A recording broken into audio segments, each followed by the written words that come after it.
everybody. Yo. So we had the Chris Eubank, Liam Smith fight over the weekend, man. It went down in Manchester, England. It was a 12-round contest. Freaking, I think it's at 160. Don't quote me on that. I think Chris Eubank Jr. is at 160. If not that, 168.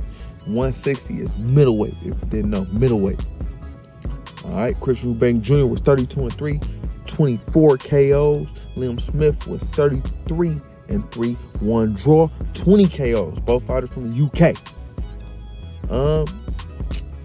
Chris Eubank Jr., man, he actually scored a 10th round TKO win over Liam Smith, putting on a dominant performance, knocking Smith down once in the 4th round and once in the 10th round.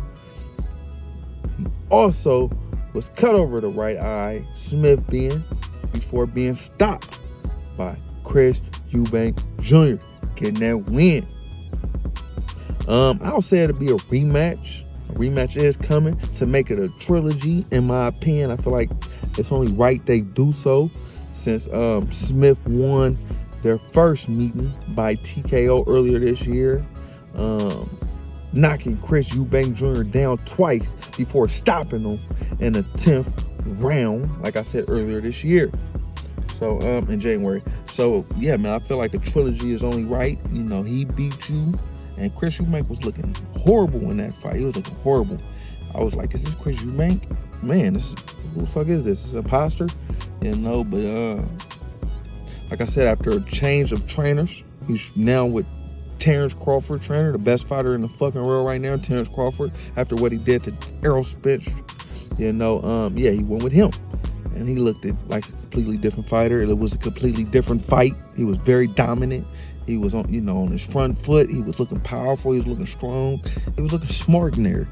So, yeah, man, I feel like the trainer change really helped him a lot, and hopefully him and Bo Mack can, get the win against Liam Smith in the next fight if Liam does want to make it a trilogy, which I feel like they should do.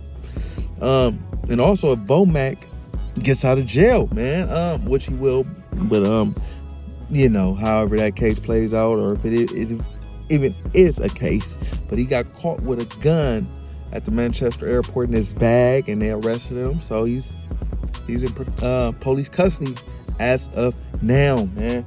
So prayers up for Chris Eubank Jr.'s trainer, Terrence Crawford trainer. I don't know how that's gonna play in the rematch with him and Errol Spence Jr. since Spence did just trigger the rematch clause. So let's see how that play out with him not being available, or if he will be available for Crawford. And the same for Eubank. But like I said, prayers up for Bo Mack. But yeah, man, it was a hell of a fight for Chris Eubank Jr. getting on the right path. He has a boxing pedigree with his father, a Hall of Fame boxer. And I always expected more from Chris Eubank, man, and Jr.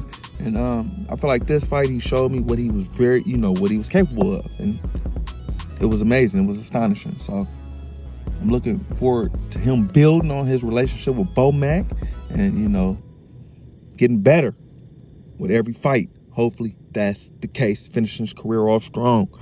But yo, like, comment, subscribe, all that shit, people. Rob's World of Boxing. Yeah.